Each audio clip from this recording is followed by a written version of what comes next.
Welcome to Apostle Watson, Word of Wisdom, day number 19. We're in Proverbs chapter 19, verse 2 today.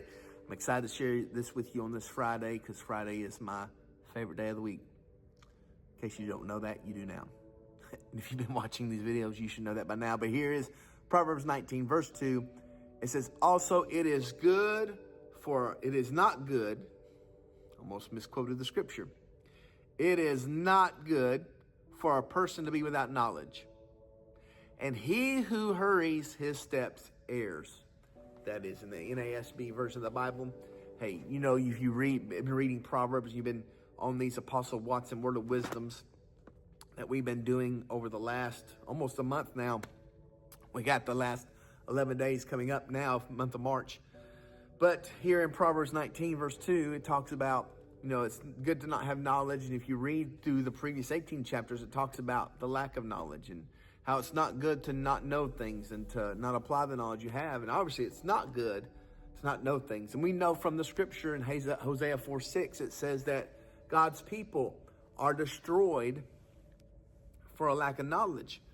But the second half of that verse in Proverbs 19:2, it tells us that the one who hurries his steps errs or goes into error. So here's what the word of wisdom is for today.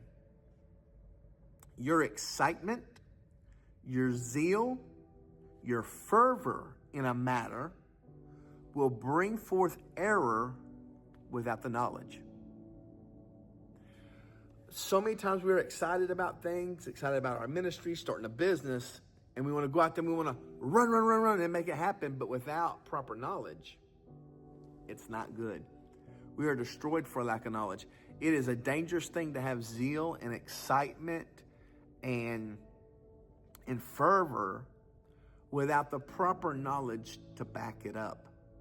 You know, charisma can do a lot of things.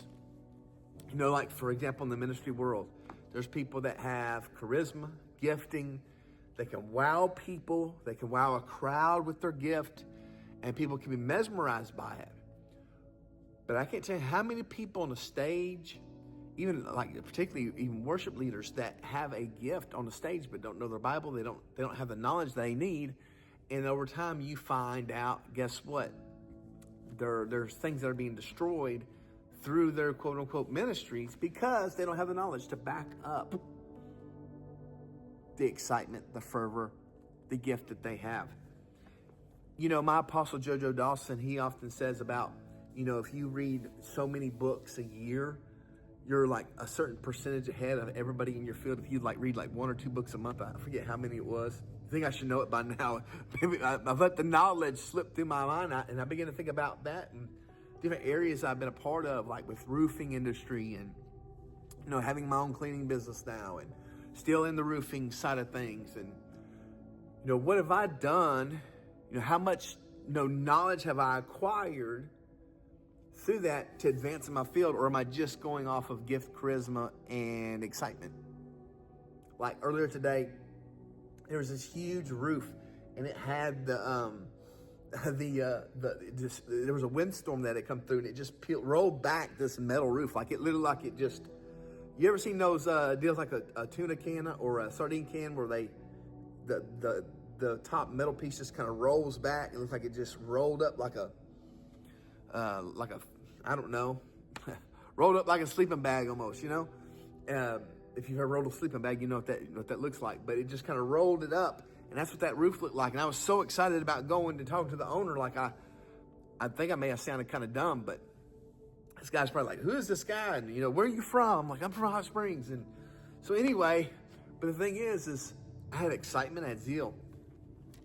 But do I have enough knowledge just to sustain that? Or was I stepping into error? So guess what my strategy now is? I know some things now that when I go back, I can implement that. I can partner it with my zeal. Many of us are stepping into error because of what we don't know. So are you called to start a church? Have you read things? Have you studied things? Have you gleaned and listened to people who have the knowledge that you don't need, that you don't have? Have you, with a business, same thing. Somebody, you're starting a, an insurance business. Have you talked with the top leader in your field? Have you read a book from the top leader in your field? You know, What is it that you're wanting to go forward in? Have you taken time to acquire the knowledge to sustain your excitement? Or are you just hurrying your steps? If you just run into something, so we'll figure it out as we go, or as one person told me one time when we were building a stage for a youth ministry, let's just go into it blind without any plans, without any knowledge. Let's just go into it blind. Man, that was going to be a mistake. So it's great to have excitement, and we need passion, but we also need knowledge. If you hurry your steps, you'll lead into error. But with everything you can, get the knowledge, soak up knowledge, become a student. You know, people will quote that verse that says, study to show yourself approved. And we talk about it being like a preacher. And yes, Paul is saying, hey, you need to be a workman that's shown to be approved, that does not need to be ashamed. But what about in other areas of your life? Are you a roofer? Have you studied to show yourself approved? Are you a carpenter? Have you studied to show yourself approved? Are you a realtor? Have you studied to show yourself approved? Are you a plumber? Have you studied to show yourself approved? Are you a teacher? Even after you got your education and you got a master's degree, are you continuing education? Are you studying to show yourself approved?